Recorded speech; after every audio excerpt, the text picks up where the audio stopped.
Welcome back to another free for all, and I'm excited to show you this because, as I said this before, and I'll say this a million times, I rule the sea. Oh yes, we have an island map, boys. My favorite kind of maps because I always win at sea. No matter how big, how long the odds are stacked against me, I always win at sea. Win the sea. Now, unfortunately, this guy didn't put. This guy doesn't put up too much of a fight at sea, but he does put up a fight. I'll give him that. Um, Now, I will say one thing about, you know, players.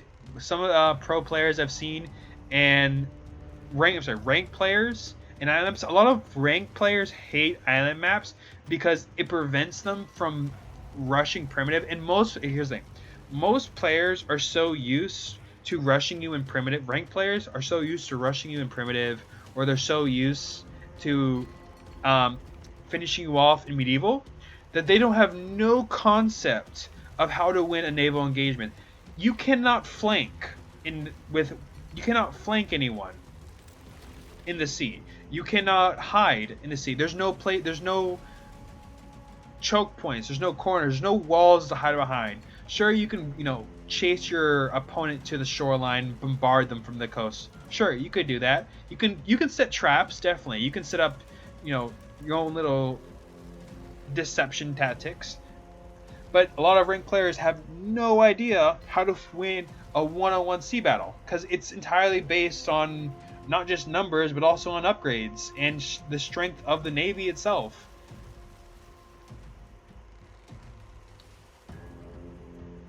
You just, like, a lot of players hate it, and that's actually one of the main things that I love about naval fights is, well, not only because I'm really good at it, but because I know how to counter people. A lot of people, like, they'll have their own little troops, and their own little ways of playing and strategies to counter each one, but they only know that style of playing. Especially in Old War, like in Old War section before island maps came out, people were so used because they knew you can have a water map all you want, but they had no.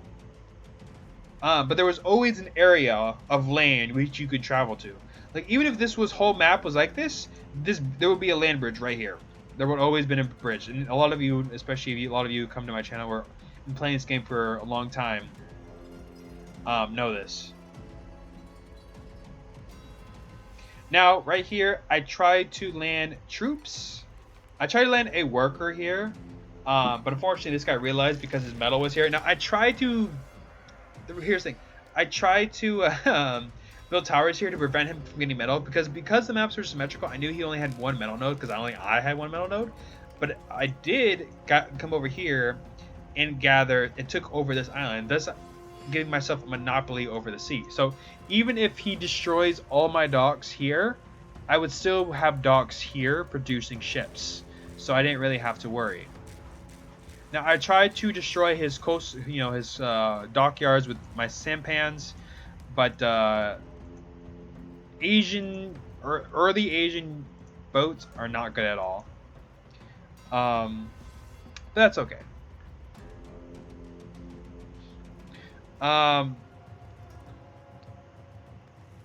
But yes, as I was saying before, a lot of players don't know how to fight at sea because they're just not used to it. It's so much easier to fight on land, and some people, because you have all these units available. At sea, you have those units. A player will always know. Like, if this guy went, he goes Western Europe, he has Europe. He's gonna have European boats. I immediately know, okay, so he's gonna have these boats. So I just need, and I have these boats, and he knows that I have these boats. But my boats can be upgraded, whereas his, they could still be upgraded, but my boats can shoot while they move. His cannot, and etc., etc., etc. It changes from country to country, but more or less the boats are the same. It is way easier to predict your opponent's movements.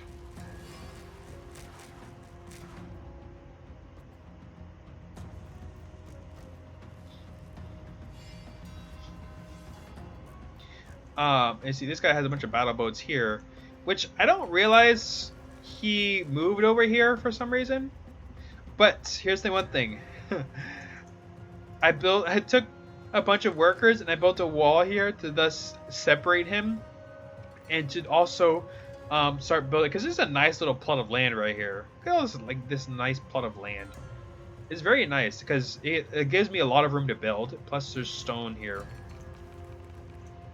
And I also decided to lay waste to any of his coastal areas. Now, junk ships are not good at destroying structures, but en masse they could, they can lay waste to lower ranking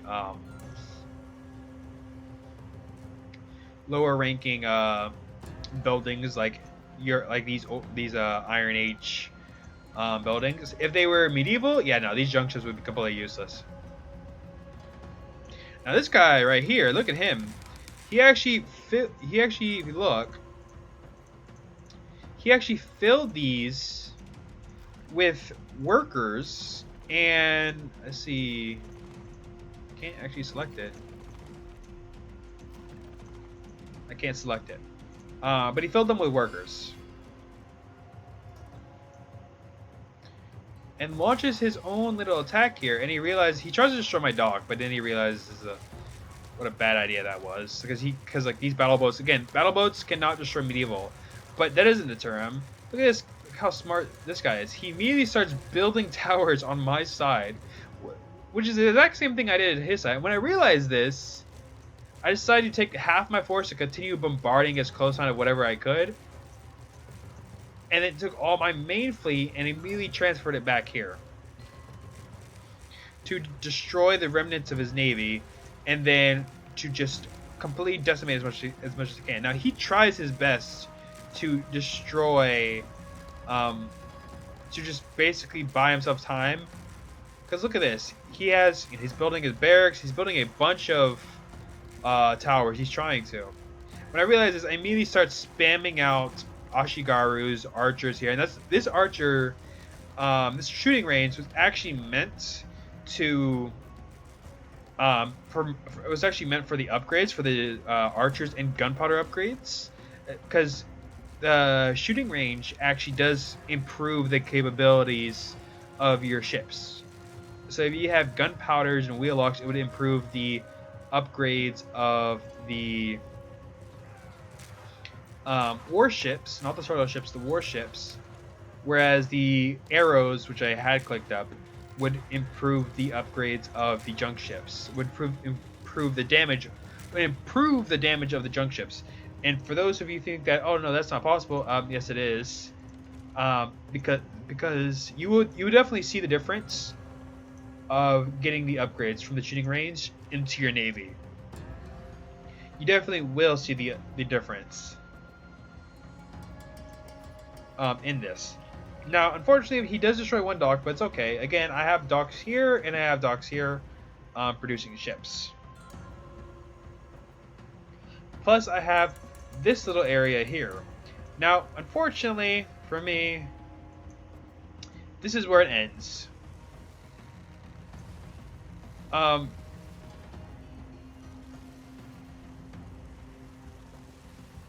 gonna see it shortly, hopefully. Da, da, da, da.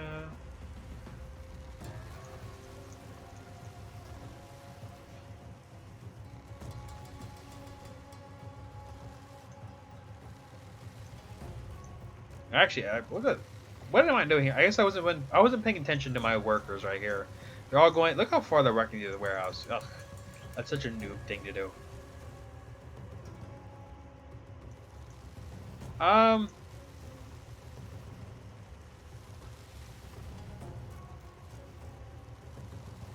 think this is glitched, but right here is when he quits. Yeah, right here is when he quits. It's glitched right now. It's supposed to be, he's supposed to quit here. This was actually in time when he quits, but for some reason, the replay is not showing him quitting. Okay, so anyways, right here is when he quits, because you see nothing else is moving. Like, yeah, nothing else is moving. So right here is actually when he quits. Which is unfortunate, because just looking at, you're looking at it like, why are these guys not doing anything? But right here is when he quits.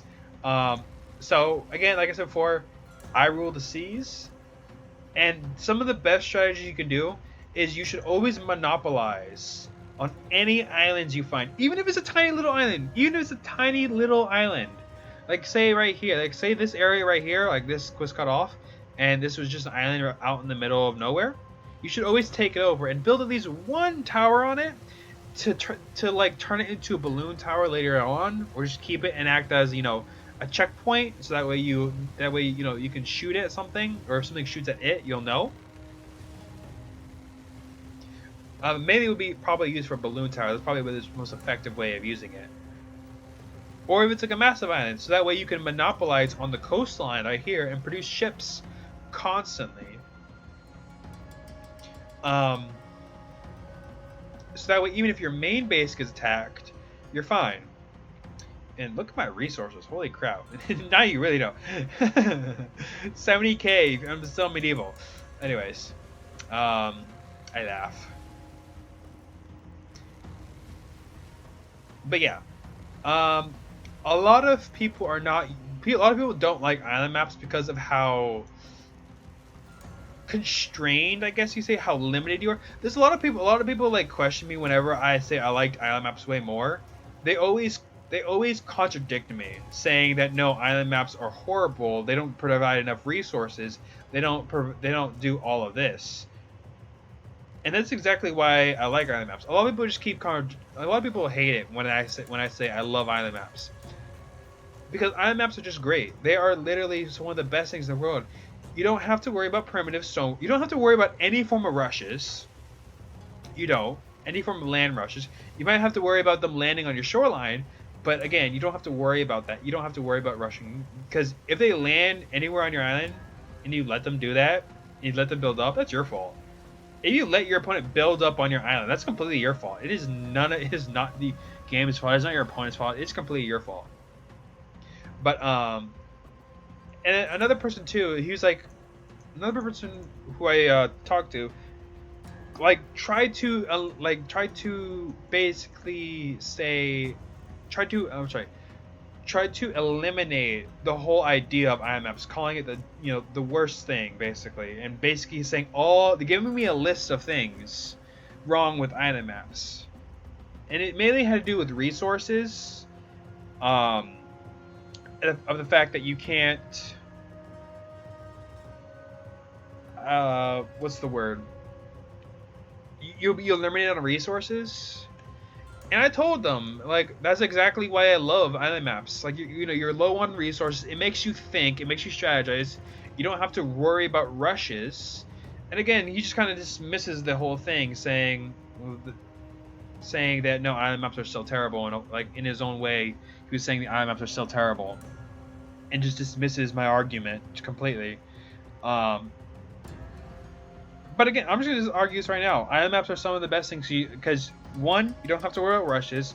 Two, it makes you use all of your units, because makes you use your naval units. It makes you use, and you also have to land, so it makes you use your, if it's required, it makes you use your land units. It makes you basically D-Day onto their shoreline if you can. And it makes you expand. It forces you to expand out. Like right here, it forces you to expand out, because if you don't expand, you're not going to have the resources. And again, this guy didn't expand, whereas I did, and I claimed everything. Where this guy constrained himself. If you constrain yourself in an island map, you're going to lose 100% of the time, because islands do not have the appropriate amount of resources. Which forces, and so you have to expand outward. You have to claim more land. You have to think. You have to strategize. You can't just sit in you can't sit on your island. It's theoretically impossible unless it has enough resources. Unless your island is large enough to have enough resources and to keep you fighting. But anyways, if you enjoyed this video, leave a like, comment, and I will see you all next time.